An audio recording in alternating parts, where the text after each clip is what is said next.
লাস্তুহুনাকুম, আমি আদম নবী আজকের কিয়ামতের মাঠে আল্লাহ রাব্বুল আলামিনের সামনে সুপারিশ করার যোগ্যতা রাখি না। তোমরা যাও রে আল্লাহর নবী নূহ পয়গম্বরের কাছে। ওই কিয়ামতের মাঠে আল্লাহর নবী আদম নবী থেকে লইরা সইয়া সব হাসরবাসী যখন আল্লাহর নবী নূহ আলাইহিস সালামের কাছে আসবে, ওগো আল্লাহর নবী আজকের কিয়ামতের কঠিন ময়দানে মেহেরবানি করে গো একটু আমাদের জন্য আল্লাহর কাছে সুপারিশ করুন। আল্লাহর নবী জালিলুল কদর পয়গম্বর জবাব দিবেন, লাস্তুহুনাকুম, না রে হাসরবাসীরা, আজকের কিয়ামতের কঠিন ময়দানে আমি নূহ পয়গম্বর সুপারিশ করার যোগ্যতা রাখি না, আমি পারবো না। তোমরা যাও হযরত ইব্রাহিম নবীর কাছে। জুড়ে বলেন সুবহানাল্লাহ। ওই কিয়ামতের মাঠে সব হাসরবাসী যখন আল্লাহর নবী ইব্রাহিম আলাইহিস সালামের কাছে যাবে, চোখের পানি ছেড়ে দিয়ে কাঁদবে আর বলবে, ওগো আল্লাহর নবী ইসফালানা ইনদা রাব্বিকা হাত্তা ইউরিহানা মিন মাকানিনা হাদা। ও নবী ইব্রাহিম, মেহেরবানি করে তোমার রবের কাছে আমাদের জন্য একটু সুপারিশ করুন, যাতে করে গো আপনার সুপারিশের মাধ্যমে মহান আল্লাহ আজকের মুসিবত থেকে আমাদের মুক্তি দান করেন। জুড়ে বলেন সুবহানাল্লাহ। ইব্রাহিম নবী জবাব দিবে, রে হাসরবাসীরা, আমি আজকের কিয়ামতের মাঠে সুপারিশ করার যোগ্যতা রাখি না। তোমরা যাও আরেকজন নবীর কাছে, যার নাম হচ্ছে মুসা কালিমুল্লাহ। উনি আল্লাহর একজন পয়গম্বর, আল্লাযী কাল্লামাহুল্লাহ, যে নবীর সাথে মহান আল্লাহ তুর পাহাড়ে সরাসরি কথা বলেছেন। ওনার কাছে যাও, উনি যদি আল্লাহর কাছে সুপারিশ করেন, হতে পারে আল্লাহ ওনার সুপারিশ মঞ্জুর করে হাসরের মাঠের বিচার ব্যবস্থা কায়েম করে দিবেন মহান আল্লাহ। জুড়ে বলেন সুবহানাল্লাহ। সব হাসরবাসী যখন আল্লাহর নবী মুসা আলাইহিস সালামের কাছে আসবে, চোখের পানি ছেড়ে দিয়া কাঁদবে আর বলবে, ও মুসা পয়গম্বর ইসফালানা ইনদা রাব্বিকা হাত্তা ইউরিহানা মিন মাকানিনা হাদা। আল্লাহর নবী গো, মেহেরবানি করে তোমার রবের কাছে আমাদের জন্য একটু সুপারিশ করুন। কেন জানেন গো, আপনি যদি আল্লাহ রাব্বুল আলামিনের কাছে সুপারিশ করেন, আমাদের বিশ্বাস আল্লাহ আপনার সুপারিশ মঞ্জুর করে হাসরের মাঠের বিচার ব্যবস্থা মহান আল্লাহ কায়েম করে দিবেন। জুড়ে বলেন সুবহানাল্লাহ। আল্লাহর নবী মুসা আলাইহিস সালাম উনি জবাব দিবেন, না আমি পারবো না। কেন পারবো না জানি? আমি যদি আল্লাহর কাছে সুপারিশ করতে যাই, আল্লাহ যদি আমার বেলায় প্রশ্ন করে বসে, আমি নিজেই আটকা পড়ে যাব। ওয়ালাকিনিতু ঈসা রূহুল্লাহি ওয়া কালিমাতুহু। জুড়ে বলেন আল্লাহু আকবার। তোমরা যাও ঈসা আলাইহিস সালামের কাছে। উনি আল্লাহর এমন একজন পয়গম্বর, যাকে মহান আল্লাহ কালিমে কুনের মাধ্যমে সৃষ্টি করেছেন। উনি যদি আল্লাহ রাব্বুল আলামিনের কাছে সুপারিশ করেন, আল্লাহ হতে পারে ওনার সুপারিশ মঞ্জুর করে আজকের কিয়ামতের দিনে আল্লাহ বিচার ব্যবস্থা কায়েম করে দিবেন। নবী বলেন, হাসরবাসী ঈসা নবীর কাছে যাওয়ার পরে উনি জবাব দিবে, না, আজকের হাসরের মাঠে আমি সুপারিশ করতে পারবো না। ওয়ালাকিনিতু মুহাম্মাদান সাল্লাল্লাহু আলাইহি ওয়াসাল্লাম আবদান কাদ গুফিরা লাহু মা তাকাদ্দামা মিন যামবিহি ওয়া মা তাআখার। জুড়ে বলেন সুবহানাল্লাহ। আল্লাহর নবী ঈসা আলাইহিস সালাম পরিষ্কার ভাষায় জানিয়ে দিবেন, রে হাসরবাসীরা, আমি আজকের কিয়ামতের দিনে আল্লাহ রাব্বুল আলামিনের সামনে সুপারিশ করার যোগ্যতা রাখি না, আমি পারবো না। তবে তোমরা যাও এমন একজন নবীর কাছে যার নাম মুহাম্মাদুর রাসূলুল্লাহ সাল্লাল্লাহু আলাইহি ওয়াসাল্লাম। জানুনি উনি কেমন নবী? আবদান কাদ গুফিরা লাহু মা তাকাদ্দামা মিন যামবিহি ওয়া মা তাআখার। উনি আল্লাহর এমন একজন বান্দা, আল্লাহ তার আগে পরে তার জীবনের সবগুলি গুনাহ মহান আল্লাহ অগ্রিম মাফ করে দিয়েছেন। তার জীবনে কোনো গুনাহ নাই, হইলেও আল্লাহর ওয়াদা অগ্রিম ক্ষমা। এমন নবীর কাছে গেলে হয়তো উনি যদি সুপারিশ করেন, ওনার সুপারিশের মাধ্যমে মহান আল্লাহ হাসরের মাটির বিচার ব্যবস্থা কায়েম করে দিবেন। জোরে বলেন সুবহানাল্লাহ। আল্লাহ নবী বলেন, সাহাবীরা রে, ওই কিয়ামতের কঠিন ময়দানে সব হাসরবাসী যখন আমি নবীর কাছে আসবে, চোখের পানি ছেড়ে দিয়ে কাঁদবে আর ডেকে ডেকে বলবে, ওগো বিশ্ব নবী রাহমাতুল লিল আলামিন, ওগো নবীজি, আজকের কিয়ামতের কঠিন ময়দানে আদম নবী থেকে নিয়ে ঈসা নবী পর্যন্ত সব নবীর দরবারে যেতে পেরেছি। ওগো আল্লাহর নবী, কেউ আমাদের জন্য সুপারিশ করে নাই, কেউ আমাদের পক্ষে দাঁড়ায়নি। ইয়াকিন করে নিয়েছি আপনি বিশ্ব নবী ছাড়া বুঝে গো আজকের কিয়ামতের কঠিন ময়দানে উম্মতের কান্ডানি কেউ হবে না। জুড়ে বলেন সুবহানাল্লাহ। আল্লাহর নবী বলেন, সাহাবীরা, হাসরবাসীর ফরিয়াদ অনুযায়ী আমি আল্লাহ পাকের কুদরতি কদমে সিজদায় পড়ে চোখের পানি ছেড়ে দিয়ে যখন আল্লাহ রাব্বুল আলামিনের প্রশংসা শুরু করে দিব, আল্লাহ রাব্বুল আলামিন আমার প্রশংসা শুনে ওই দিন আল্লাহ ডাক দিয়ে বলবেন, ওগো বিশ্ব নবী, ইয়া মুহাম্মদ ইরফা রাসাকা, ও মুহাম্মদ আপনার মাথা উঠান, আমি আল্লাহর রাগ ঠান্ডা হয়ে গেছি। ওগো নবী, আজকের কিয়ামতের কঠিন ময়দানে আমি আল্লাহ যেখানে আদম নবীর জবান বন্ধ করে দিয়েছি, ওগো নবী, আমি আল্লাহ যেখানে ঈসা মুসা সহ সব নবীর জবান বন্ধ করে দিয়েছি, আপনার সম্মান মর্যাদা বাড়ায় দেওয়ার জন্য গো আমি আল্লাহ সর্বপ্রথম আপনাকে কথা বলার অনুমতি দিলাম। ওগো নবীজি, ইরফা রাসাকা, আপনার মাথা উঠান, আমি আল্লাহর রাগ ঠান্ডা হয়ে গেছে। কুল তুসমা, আপনি বলুন আপনার কথা শোনা হবে। সাল তোতা, আপনি দরখাস্ত করুন। ওগো নবীজি, আপনার দরখাস্ত মঞ্জুর করা হবে। ওগো নবী, ইসফা তুসাফা, আপনি সুপারিশ করুন গো, আপনার সুপারিশ মঞ্জুর করা হবে। নবী বলেন, আমি আল্লাহর কথা অনুযায়ী আমি যখন সুপারিশ করব, সুপারিশ করার পরে বাজু হাদ্দুলি হাদ্দা, আমার জন্য একটা সীমা নির্ধারণ করে দেওয়া হবে। ওগো নবী, এই পরিমাণ উম্মতকে সুপারিশ করে আল্লাহ তৈরি জান্নাতে নিয়ে যান। নবী বলেন, ফাউখরিজুহুম মিনাল নারি ওয়া উদখিলুহুমুল জান্নাহ, আমি আমার উম্মতকে জাহান্নামের আগুন থেকে বের করে আল্লাহ তৈরি জান্নাতের ভিতরে ঢুকায়া দেব। জোরে বলেন সুবহানাল্লাহ।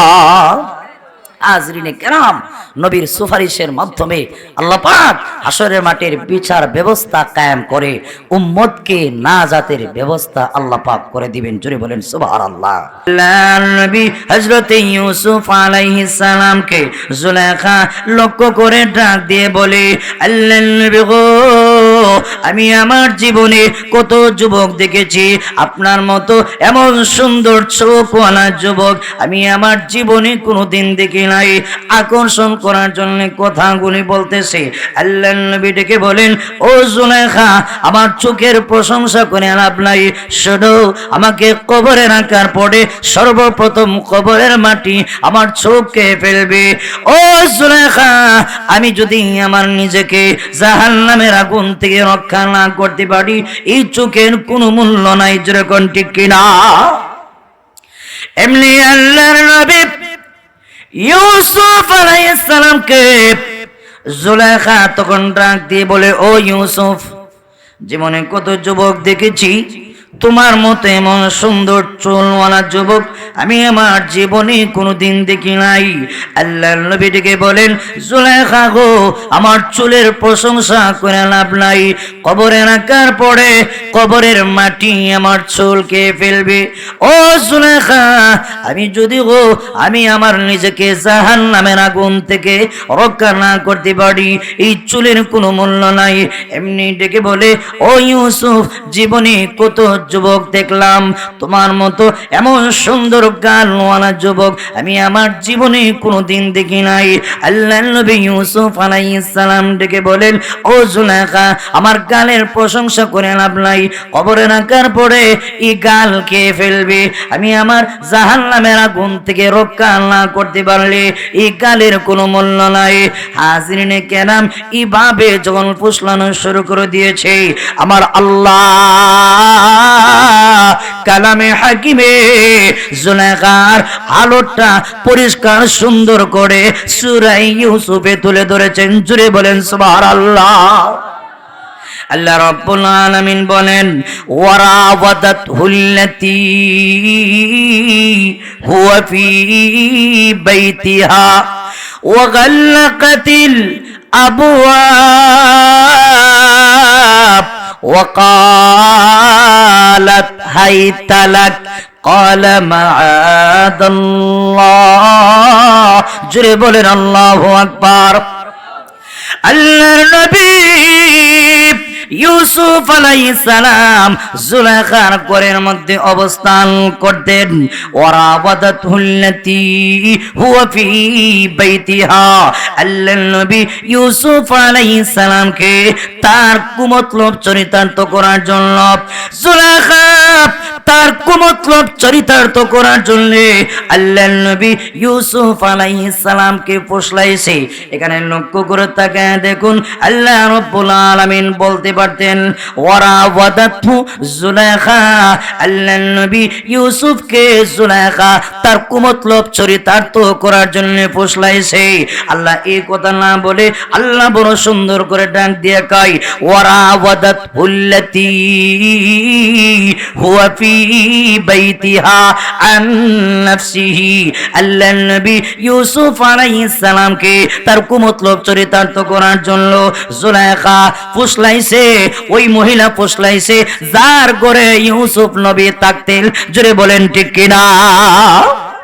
হাজরিনে কেরাম, আল্লাহ পাক ডাইরেক্ট জুলেখার নামটা আল্লাহ এখানে উল্লেখ না কইরা আল্লাহ বলেন ওই মহিলা ইউসুফ নবীকে ফুসলাইছে যার ঘরে ইউসুফ নবী থাকতেন। ডাইরেক্ট জুলেখার নামটা আল্লাহ উল্লেখ না কইরা আল্লাহ বুঝাইছে ও কারণে প্রয়োজন ছাড়া একজন নারীর নামটা পর্যন্ত উচ্চারণ করা ঠিক না। জোরে কোন ঠিক কিনা? 30 পারা কোরআন যদি আপনারা তালাশ করেন তাহলে দেখবেন 30 পারা কোরআনে আল্লাহ শুধুমাত্র একমাত্র কেবলমাত্র একজন রমণীর নাম উল্লেখ করেছেন, যার নাম সাইয়েদা মারিয়াম আলাইহিস সালাম। 30 পারা কোরআন যদি আগাগোড়া তালাশ করেন তাহলে দেখবেন সাইয়েদা মারিয়াম আলাইহিস সালাম ছাড়া 30 পারা কোরআনের আর কোথাও আল্লাহ দ্বিতীয় কোন মহিলার নাম উল্লেখ করেন নাই। ও ভাই, 30 পারা কোরআনে আল্লাহ মরিয়মের নাম উল্লেখ করলেন কেন? ও ভাই, বেঈমান কাফেররা মারিয়াম আলাইহিস সালামের উপরে মিথ্যা অপবাদ দিবে, ওনার উপরে বিভিন্ন আপত্তি তুলবে, ওনার সম্পর্কে আকীদা পোষণ করে ফেলবে উনি আল্লাহর স্ত্রী। অথচ আল্লাহ তো এমন এক সত্তার নাম, আল্লাহ কাউকে জন্ম দেন নাই, আল্লাহ কারোর থেকে জন্মগ্রহণ করেন নাই, আল্লাহর স্ত্রী নাই, আল্লাহর সন্তান নাই, আল্লাহর পৃথিবীর কোন মানুষের সাথে আল্লাহর বংশীয় কোন নিসবত নাই। জোরে কোন ঠিক কিনা? মারিয়ামের পরিচয় তুলে ধরার জন্য আল্লাহ 30 পারা কোরআনে হযরতে মারিয়ামের নামটা উল্লেখ করেছেন। আল্লাহ বলেন ওয়ারাওয়াদাতহুল্লাতী হুয়া ফী বাইতিহা আন নাফসিহি, ইউসুফ নবীকে ওই মহিলা তার কুমতলব চরিতার্থ করার জন্য ফুসলাইছে যার ঘরে ইউসুফ নবী থাকতেন।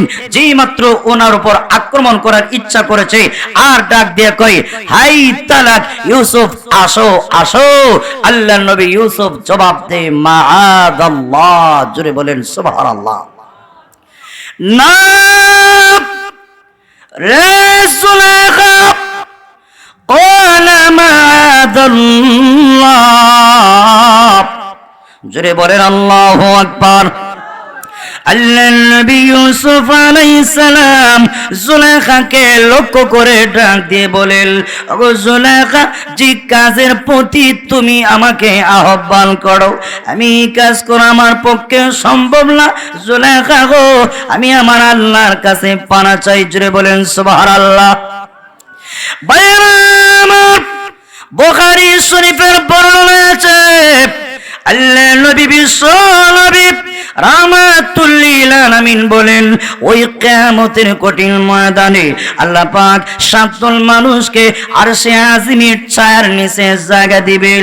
একদল মানুষ, ওই যুবক, যে যুবককে সুন্দরী সুরসী যুবতী উচ্চ বংশের কোন নারী জিনার দিকে আহ্বান করে, যুবক ডাক দিয়ে কয়, ইন্নী আখাফুল্লাহ রাব্বুল আলামিন, ওগো মহিলা, আমি তামাম জগতের পালনেওয়ালা আল্লাহকে ভয় করি।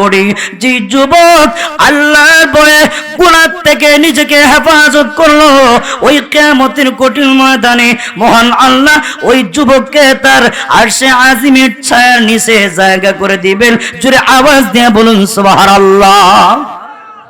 আল্লাহর নবী ইউসুফ আলাইহিস সালাম ডাক দিয়ে বলেন, জুলেখা গো, আমি আমার আল্লাহকে ভয় করি। ওগো জুলেখা শোনো, ইল্লাহু রাব্বি আহসানা মাসওয়ায়া, নিশ্চয়ই আমার যে মনিব আছে, তোমার স্বামী আমার ঠিকানাকে সুন্দর করেছেন। আমি ওই গোলাম থেকে আজকে মিশরের অর্থমন্ত্রীর ঘরে বড় হইলাম। তোমার যে স্বামী আছে গো, ওই স্বামীর বড় আহসান, বড় অনুগ্রহ আমার উপরে আছে। আমাকে থাকার জন্য এত সুন্দর ব্যবস্থা করে দিয়েছেন। আমি তার অগোচরে, তার অনুপস্থিতিতে তার স্ত্রীর সাথে আমি খেয়ানতি করব, এটা আমার দ্বারা সম্ভব নয়, এটা জুলুম। শোনো গো জুলেখা, ইন্নাহু লা ইউফলিহুয যালিমুন, নিশ্চয়ই যারা জালিম এরা জিন্দেগিতে কোনোদিন সফল কাম হয় না। জোরে আওয়াজ দেয়া বলুন ঠিক কিনা। আল্লাহর নবী ইউসুফ আলাইহিস সালাম উনি ডাক দিয়ে বলেন, জুলেখা, আমার দ্বারা এই কাজ করা সম্ভব না গো জুলেখা। কিয়ামতের কঠিন ময়দানে আল্লাহ রাব্বুল আলামিনের সামনে কি জবাব দিব রে জুলেখা? কিয়ামতের কঠিন ময়দানে আমি আমার মনিবের সামনে দাঁড়াইয়া কি জবাব দিব? আমার দ্বারা এই কাজ করা সম্ভব নয়, আমি আমার আল্লাহকে ভয় করি। জোরে আওয়াজ দিয়ে বলুন ঠিক কিনা। আমার পানের ভাইয়ারা, পরকালের ভয় আসলে একজন মানুষ জিন্দেগিতে কোনোদিন গুনাহ করতে পারে না। আল্লাহর ভয় অন্তরে আসলে ওই মানুষটা সুদ খাইতে পারে না, ঘুষ খাইতে পারে না, জিনা ব্যভিচারে লিপ্ত হতে পারে না। ঠিক কিনা? আরো যেরকম ঠিক কিনা। কিতাবে উল্লেখ করা হয়েছে, বনি ইসরাইলের এক ব্যক্তির নাম কিফিল নামক এক লোক সব ধরনের পাপাচারে লিপ্ত। জিনা, ব্যভিচার, সুদ, ঘুষ, চুরি, ডাকাতি, এমন কোন পাপ নাই যে পাপ তার জীবনে করে নাই। তারই চাচার করে বোন বড় সুন্দরী, বারবার তাকে জিনা করার জন্য প্রস্তাব দিয়েছে, কিন্তু এই মেয়েটা বড় নেককার, বড় আল্লাহওয়ালি। ইমাম আবু ঈসা তিরমিজি রাহমাতুল্লাহি আলাইহি সহিহ তিরমিজি শরীফের দ্বিতীয় খণ্ডে উল্লেখ করেছেন, ওই যুবতী বারবার তার সাথে কিফিল নামক লোকটা তার কুমতলব চরিতার্থ করার জন্য বারবার চেষ্টা করেছে। ওই মেয়েকে কোন সুরতে তার কাবু করতে পারে নাই। হঠাৎ করে একদিন মেয়েটা বিপদে পড়ে ওই কিফিল নামক লোকটার কাছে 100 দিরহাম দিনার কর্জ নেওয়ার জন্য আসছে। কিফিল নামক লোকটা ডাক দিয়ে বলে, ঠিক আছে, কামনা বাসনা চাহিদা পূর্ণ করতে হবে। জোরে আওয়াজ দিয়ে বলুন নাউজুবিল্লাহ। মানুষ যখন বিপদে পড়ে তখন গুনাহ করতে কোনো পরোয়া করে না। মেয়েটা অনন্য পায় হইয়া ওই কিফিল নামক লোকটার প্রস্তাবে রাজি হয়ে গেছে। হাজিরিনে কেরাম, নির্ধারিত দিনে, নির্ধারিত সময়ে, নির্ধারিত জায়গায় যে মাত্র সুন্দরী সুরসী যুবতী মেয়েটা হাজির হয়েছে, কিফিল নামক লোকটাও ওই জায়গায় যখন হাজির হয়েছে, হাজিরিনে কেরাম, কিফিল নামক লোকটা যে মাত্র ওই মেয়ের দুই হাঁটুর মাঝখানে হাঁটু গেড়ে বসে, এমনি মেয়েটা আল্লাহর ভয়ে থরথর করে কাঁপা শুরু করে দিয়েছে। জোরে আওয়াজ দেয়া বলুন সুবহানাল্লাহ।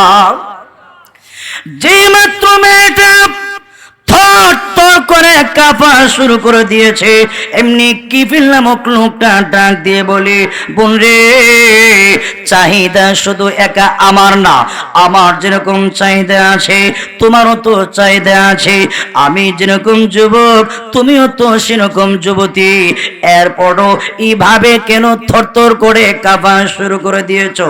এমনি মেয়েটা ডাক দিয়ে বলে, ইয়া আখি ইত্তাকিল্লাহ, ও ভাই, আল্লাহ রাব্বুল আলামিনকে ভয় করো।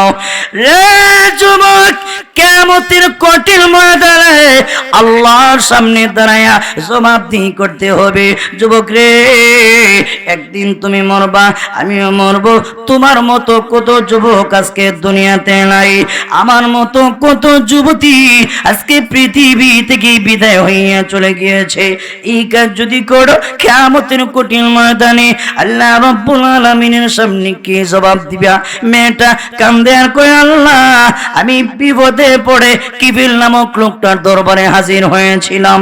আল্লাহ তার মুসিদ ছিল আমাকে এই মুহূর্তে সাহায্য করা। আল্লাহ তা না করে এমন প্রস্তাব দিয়েছে, আল্লাহ, আমি আমার জীবনে কোনোদিন জিনা করি নাই, আমি আমার জীবনে কোনোদিন অন্যায় করি নাই। আল্লাহ, এই মুহূর্তে আমি বিপদে পড়ে তার দরবারে হাজির হয়েছিলাম গো, তার উচিত ছিল আমাকে সাহায্য করা। আল্লাহ, এই কাজ যদি করি, কিয়ামতের কঠিন ময়দানে আল্লাহ তোমার সামনে কি জবাব দিব? এই কথা ভেবে মেয়েটা চোখের পানি ছেড়ে কাঁদছিল। এমনি কিফিল নামক লোকটা তার অন্তরে এই মেয়ের কথাই মহান আল্লাহ হেদায়েত দান করে দিয়েছে। এমনি কিফিল নামক লোকটা ডাক দিয়ে বলে, বোন রে, তুই আর কান্দিস না, আর ভয় করিস না। কিফিল নামক লোকটা চোখের পানি ছেড়ে দিয়ে কান্দে আর কয়, আল্লাহ, আজকের দিনের জন্য তওবা করলাম, আমি আর জীবনে কোনোদিন নামাজ ছাড়বো না, আমি আর জীবনে কোনোদিন রোজা ছাড়বো না, আমি আর জীবনে কোনোদিন চুরি করব না। আল্লাহ, ওয়াদা দিলাম গো, আমি আর জীবনে কোনোদিন জিনা ব্যভিচারের কাছে যাব না। আল্লাহ, আজকে গভীর জঙ্গলের ভিতরে আমি আর এই মেয়ে ছাড়া দুনিয়ার কেউ না। আমি ইচ্ছা করলে আমার মনের চাহিদা, কামনা, বাসনা পূর্ণ করতে পারতাম। আল্লাহ, একমাত্র তোমার ভয়ে তোমার সামনে আমি দাঁড়াইয়া জবাবদিহি করতে হবে। এই কারণে আমি অন্যায় করলাম না। আল্লাহ, তওবা করলাম, আমি আর জীবনে কোনোদিন গুনাহ করব না গো আল্লাহ। এমনি মেয়েকে ডাক দিয়ে বলে, রে বোন, তুমি যে আমার থেকে কর্জা নিয়েছো, যা, আমি তোমার কর্জা মাফ করে দিলাম, আমার টাকা আর ফেরত দেওয়া লাগবে না। এই তওবা করে কিফিল নামক লোকটা যে মাত্র ঘুমাইছে, সে জানে না আজকের ঘুম তার জিন্দেগির শেষ ঘুম হয়ে যাবে। জোরে আওয়াজ দিয়ে বলুন সুবহানাল্লাহ।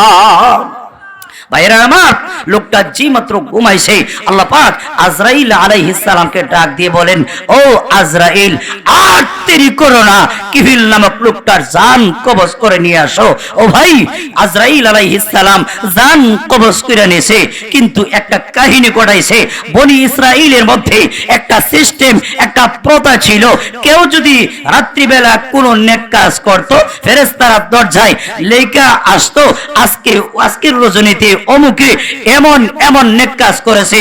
কেউ যদি গুনার কাজে লিপ্ত হইতো, তাও ফেরেশতারা দরজার মধ্যে লিখে রাখতো, আজকের দিনে ওই ওই লোকটা অমুক অমুক অন্যায় করেছে। ও ভাই, ওই দিন দেখা যায় কিবির নামক লোকটার দরজায় লেখা, ও দুনিয়ার মানুষেরা, কিবির নামক লোকটা আজও তোমাদের কাছে বদমাশ, আজও তোমাদের কাছে চোর, এখনো তোমাদের কাছে বেনামাজি, কিন্তু জানো না গত রজনীতে তওবা করার কারণে আমি আল্লাহ তার জিন্দেগীর সবগুলি গুনাহ মাফ করে আমার ওলির দফতরে তার নাম লিখে দিয়েছি। হাজরিনে কেরাম, যেই মাত্র লোকটা ইন্তেকাল করেছে এলাকার মানুষের মধ্যে ছড়ায় গেছে। কেউ কয় আসো বদমাশটাকে দেখে আসি, কেউ কয় আসো চোরটাকে দেখে আসি। আমাদের এলাকায় যদি দুর্ধর্ষ কোনো সন্ত্রাসী মারা যায়, অনেকে বলবে তার যন্ত্রণায় রাত্রিবেলা ঘুমানো সম্ভব ছিল না, সে মারা গিয়েছে, আসো একটা নজর তাকে দেখে আসি। ও ভাই, ঠিক তেমনি ভাবে বনি ইসরাইলের লোকেরা যার যন্ত্রণায়, যার জুলুমে মানুষের লাইফের কোনো নিরাপত্তা ছিল না, এই অবস্থায় কেউ ডাক দিয়া কয় ছাড়ো বদমাইশটা দেখে আসি, কেউ কয় সুরটাকে দেখে আসি। এইভাবে বিভিন্ন কথা বলে যেই মাত্র তার বাড়ির গেটে হাজির হয়েছে, বাড়ির দরজায় দেখে লেখা, ও দুনিয়ার মানুষেরা, এখনো কিফিল নামক লোকটা তোমাদের কাছে চোর, এখনো তোমাদের কাছে ডাকাত, এখনো তোমাদের কাছে বদমাশ, কিন্তু জানো না গত রাত্রে তওবা করার কারণে মহান আল্লাহ তার জিন্দেগীর সবগুলি গুনাহ মাফ কইরা তার ওলির দফতরে তার নাম লিখে দিয়েছে। হাজরিনে কেরাম, এজন্য আল্লাহ পাক বলেন ওয়াত্তাকু ইয়াওমান তুরজাউনা ফীহি ইলাল্লাহ, ভয় করো ওই দিনকে যেদিন সব মানুষকে আল্লাহর দরবারে ফিরে নেওয়া হবে। ও ভাই, আপনি আমি কেউ চিরকাল থাকবো না, একদিন আল্লাহর সামনে দাঁড়াইয়া আপনি আমার জীবনের আগাগোড়া কোথায় কি করেছি না করেছি সব কিছুর হিসাব আল্লাহর সামনে আমাকে দিতে হবে। আমার হাত আমার বিরুদ্ধে কথা বলবে, আমার পা আমার বিরুদ্ধে কথা বলবে, আমার অঙ্গ প্রত্যঙ্গ আমার বিরুদ্ধে কিয়ামতের কঠিন ময়দানে আল্লাহর সামনে কোথায় কি করেছি সব প্রকাশ করে দিবে, একটাও গোপন রাখবে না। যেরকম ঠিক কিনা? আর যেরকম ঠিক কিনা? এজন্য ভাই ওই দিনকে ভয় করো। আল্লাহ বলেন ভয় করো ওই দিনকে যেদিন আমার দরবারে তোমাদেরকে হাজিরা দিতে হবে। সুম্মা তুওয়াফা কুল্লু নাফসিম মা কাসাবাত, এরপরে প্রত্যেকটা মানুষ তার জীবনে কোথায় কি করেছে না করেছে তার জীবনের আগাগোড়া সবগুলি কর্মের হিসাব পাই পাই করে পরিপূর্ণভাবে আল্লাহর পক্ষ থেকে দেওয়া হবে। ওয়াহুম লা ইউযলামুন, আই ওয়াহুম লা ইউনকাসুনা মিন আমালিহিম মিনাল খাইরি ওয়াশ শাররি, ভালো মন্দ যা করেছো যারা পরিমাণ কোনো কমতি করা হবে না।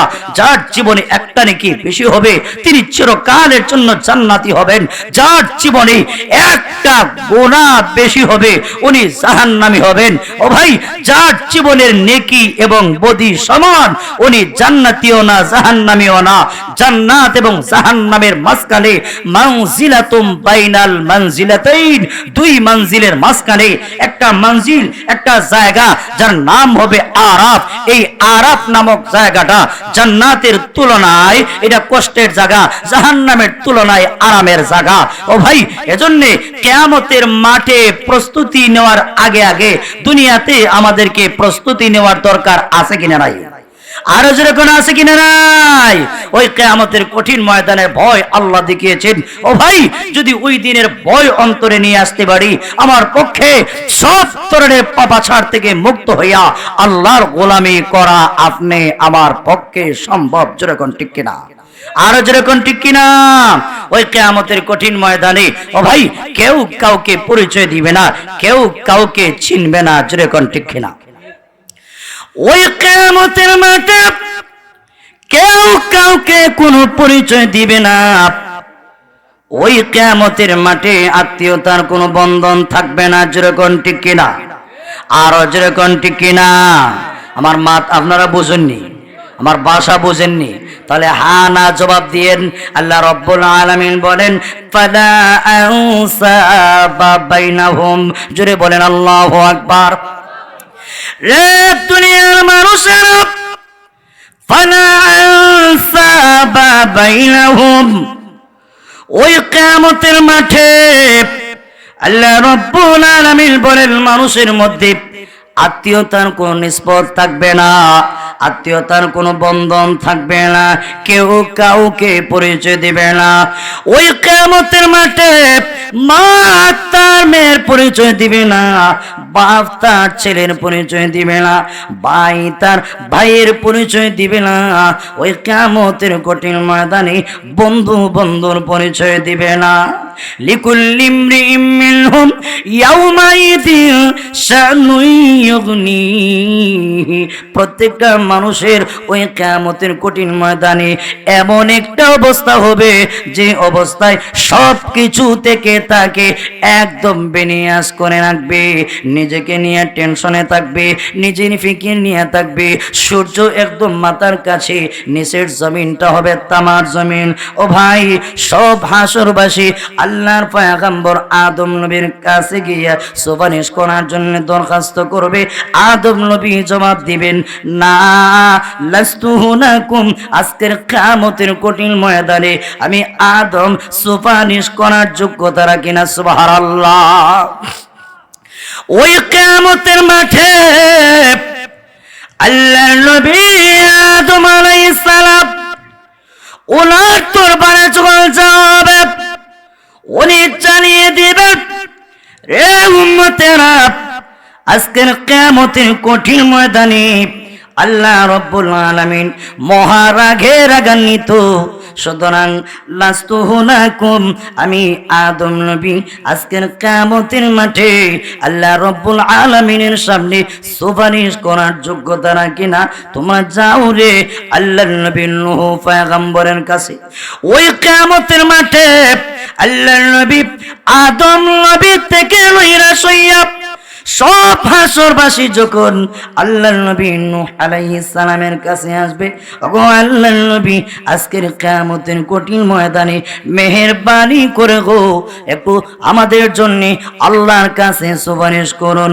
আল্লাহর নবী জালিলুল কদর পয়গম্বর জবাব দিবেন, লাস্তু হুনাকুম, না রে হাসরবাসীরা, আজকের কিয়ামতের কঠিন ময়দানে আমি নূহ পয়গম্বর সুপারিশ করার যোগ্যতা রাখি না, আমি পারবো না।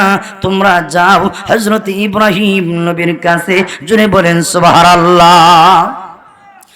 ওই কিয়ামতের মাঠে সব হাসরবাসী যখন আল্লাহর নবী ইব্রাহিম আলাইহিস সালামের কাছে যাবে, চোখের পানি ছেড়ে দিয়ে কাঁদবে আর বলবে, ওগো আল্লাহর নবী, ইসফালানা ইনদা রাব্বিকা হাত্তা ইউরিহানা মিন মাকানিনা হাদা। ও নবী ইব্রাহিম, মেহেরবানি করে তোমার রবের কাছে আমাদের জন্য একটু সুপারিশ করুন, যাতে করে গো আপনার সুপারিশের মাধ্যমে মহান আল্লাহ আজকের মুসিবত থেকে আমাদের মুক্তি দান করেন। জুড়ে বলেন সুবহানাল্লাহ। ইব্রাহিম নবী জবাব দিবে, রে সর্বশেরা, আমি আজকের কিয়ামতের মাঠে সুপারিশ করার যোগ্যতা রাখি না। তোমরা যাও আরেকজন নবীর কাছে, যার নাম হচ্ছে মুসা কালিমুল্লাহ। উনি আল্লাহর একজন পয়গম্বর, আল্লাযী কাল্লামাহুল্লাহ, যে নবীর সাথে মহান আল্লাহ তুর পাহাড়ে সরাসরি কথা বলেছেন। ওনার কাছে যাও, উনি যদি আল্লাহর কাছে সুপারিশ করেন, হতে পারে আল্লাহ ওনার সুপারিশ মঞ্জুর করে হাসরের মাটির বিচার ব্যবস্থা কায়েম করে দিবেন মহান আল্লাহ। জুড়ে বলেন সুবহানাল্লাহ। সব হাসরবাসী যখন আল্লাহর নবী মুসা আলাইহিস সালামের কাছে আসবে, চোখের পানি ছেড়ে দিয়া কাঁদবে আর বলবে, ও মুসা পয়গম্বর, ইসফালানা ইনদা রাব্বিকা হাত্তা ইউরিহানা মিন মাকানিনা হাদা। আল্লাহর নবী গো, মেহেরবানি করে তোমার রবের কাছে আমাদের জন্য একটু সুপারিশ করুন। কেন জানেন গো, আপনি যদি আল্লাহ রাব্বুল আলামিনের কাছে সুপারিশ করেন, আমাদের বিশ্বাস আল্লাহ আপনার সুপারিশ মঞ্জুর করে হাসরের মাঠের বিচার ব্যবস্থা মহান আল্লাহ কায়েম করে দিবেন। জুড়ে বলেন সুবহানাল্লাহ। আল্লাহর নবী মুসা আলাইহিস সালাম উনি জবাব দিবেন, না, আমি পারবো না। কেন পারবো না জানি? আমি যদি আল্লাহর কাছে সুপারিশ করতে যাই, আল্লাহ যদি আমার বেলায় প্রশ্ন করে বসে, আমি নিজেই আটকা পড়ে যাব। ওয়ালাকিনিতু ঈসা রূহুল্লাহি ওয়া কালিমাতুহু, জোরে বলেন আল্লাহু আকবার। তোমরা যাও ঈসা আলাইহিস সালামের কাছে, উনি আল্লাহর এমন একজন পয়গম্বর যাকে মহান আল্লাহ কালিমে কুনের মাধ্যমে সৃষ্টি করেছেন। উনি যদি আল্লাহ রাব্বুল আলামিনের কাছে সুপারিশ করেন, আল্লাহ হতে পারে ওনার সুপারিশ মঞ্জুর করে আজকের কিয়ামতের দিনে আল্লাহ বিচার ব্যবস্থা কায়েম করে দিবেন। নবী বলেন, হাসরবাসী ঈসা নবীর কাছে যাওয়ার পরে উনি জবাব দিবে, না, আজকের হাসরের মাঠে আমি সুপারিশ করতে পারবো না। ওয়ালাকিনিতু মুহাম্মাদান সাল্লাল্লাহু আলাইহি ওয়াসাল্লাম আবদান কাদ গুফিরা লাহু মা তাকাদ্দামা মিন যামবিহি ওয়া মা তাআখার। জোরে বলেন সুবহানাল্লাহ। আল্লাহর নবী ঈসা আলাইহিস সালাম পরিষ্কার ভাষায় জানিয়ে দিবেন, রে হাসরবাসীরা, আমি আজকের কিয়ামতের দিনে আল্লাহ রাব্বুল আলামিনের সামনে সুপারিশ করার যোগ্যতা রাখি না, আমি পারবো না। তবে তোমরা যাও এমন একজন নবীর কাছে যার নাম মুহাম্মাদুর রাসূলুল্লাহ সাল্লাল্লাহু আলাইহি ওয়াসাল্লাম। জানুনি উনি কেমন নবী? আবদান কাদ গুফিরা লাহু মা তাকাদ্দামা মিন যামবিহি ওয়া মা তাআখার। উনি আল্লাহর এমন একজন বান্দা, আল্লাহ তার আগে পরে তার জীবনের সবগুলি গুনাহ মহান আল্লাহ অগ্রিম মাফ করে দিয়েছেন। তার জীবনে কোনো গুনাহ নাই, হইলেও আল্লাহর ওয়াদা অগ্রিম ক্ষমা। এমন নবীর কাছে গেলে হয়তো উনি যদি সুপারিশ করেন, ওনার সুপারিশের মাধ্যমে মহান আল্লাহ হাসরের মাঠের বিচার ব্যবস্থা কায়েম করে দিবেন। জোরে বলেন সুবহানাল্লাহ। আল্লাহর নবী বলেন, সাহাবীরা রে, ওই কিয়ামতের কঠিন ময়দানে সব হাসরবাসী যখন আমি নবীর কাছে আসবে, চোখের পানি ছেড়ে দিয়ে কাঁদবে আর ডেকে ডেকে বলবে, ওগো বিশ্ব নবী রাহমাতুল লিল আলামিন, ওগো নবীজি, আজকের কিয়ামতের কঠিন ময়দানে আদম নবী থেকে নিয়ে ঈসা নবী পর্যন্ত সব নবীর দরবারে যেতে পেরেছি। ওগো আল্লাহর নবী, কেউ আমাদের জন্য সুপারিশ করে নাই, কেউ আমাদের পক্ষে দাঁড়ায়নি। ইয়াকিন করে নিয়েছি আপনি বিশ্ব নবী ছাড়া বুঝে গো আজকের কিয়ামতের কঠিন ময়দানে উম্মতের কান্ডারি কেউ হবে না। জোরে বলেন সুবহানাল্লাহ। আল্লাহর নবী বলেন, সাহাবীরা, হাসরবাসীর ফরিয়াদ অনুযায়ী আমি আল্লাহ পাকের কুদরতি কদমে সিজদায় পড়ে চোখের পানি ছেড়ে দিয়ে যখন আল্লাহ রাব্বুল আলামিনের প্রশংসা শুরু করে দিব, আল্লাহ রাব্বুল আলামিন আমার প্রশংসা শুনে ওই দিন আল্লাহ ডাক দিয়ে বলবেন, ওগো বিশ্ব নবী, ইয়া মুহাম্মদ ইরফা রাসাকা, ও মুহাম্মদ আপনার মাথা উঠান, আমি আল্লাহর রাগ ঠান্ডা হয়ে গেছি। ওগো নবী, আজকের কিয়ামতের কঠিন ময়দানে আমি আল্লাহ যেখানে আদম নবীর জবান বন্ধ করে দিয়েছি, ওগো নবী, আমি আল্লাহ যেখানে ঈসা মুসা সহ সব নবীর জবান বন্ধ করে দিয়েছি, আপনার সম্মান মর্যাদা বাড়ায় দেওয়ার জন্য গো আমি আল্লাহ সর্বপ্রথম আপনাকে কথা বলার অনুমতি দিলাম। ওগো নবীজি, ইরফা রাসাকা, আপনার মাথা উঠান, আমি আল্লাহর রাগ ঠান্ডা হয়ে গেছে। কুল তুসমা, আপনি বলুন, আপনার কথা শোনা হবে। সাল তোতা, আপনি দরখাস্ত করুন। ওগো নবীজি, আপনার দরখাস্ত মঞ্জুর করা হবে। ওগো নবী ইসফাতু সাফা, আপনি সুপারিশ করুন গো, আপনার সুপারিশ মঞ্জুর করা হবে। নবী বলেন আমি আল্লাহর কথা অনুযায়ী আমি যখন সুপারিশ করব, সুপারিশ করার পরে বাজু হাদ্দুলি হাদ্দা, আমার জন্য একটা সীমা নির্ধারণ করে দেওয়া হবে। ওগো নবী এই পরিমাণ উম্মতকে সুপারিশ করে আল্লাহ তৈরি জান্নাতে নিয়ে যান। নবী বলেন ফাউখরিজুহুম মিনাল নারি ওয়া উদখিলুহুমুল জান্নাহ, আমি আমার উম্মতকে জাহান্নামের আগুন থেকে বের করে আল্লাহ তৈরি জান্নাতের ভিতরে ঢুকায়া দেব। জোরে বলেন সুবহানাল্লাহ। হাজরিনে কেরাম, নবীর সুপারিশের মাধ্যমে আল্লাহ পাক হাসরের মাঠের বিচার ব্যবস্থা কায়েম করে উম্মতকে নাজাতের ব্যবস্থা আল্লাহ পাক করে দিবেন। জোরে বলেন সুবহানাল্লাহ।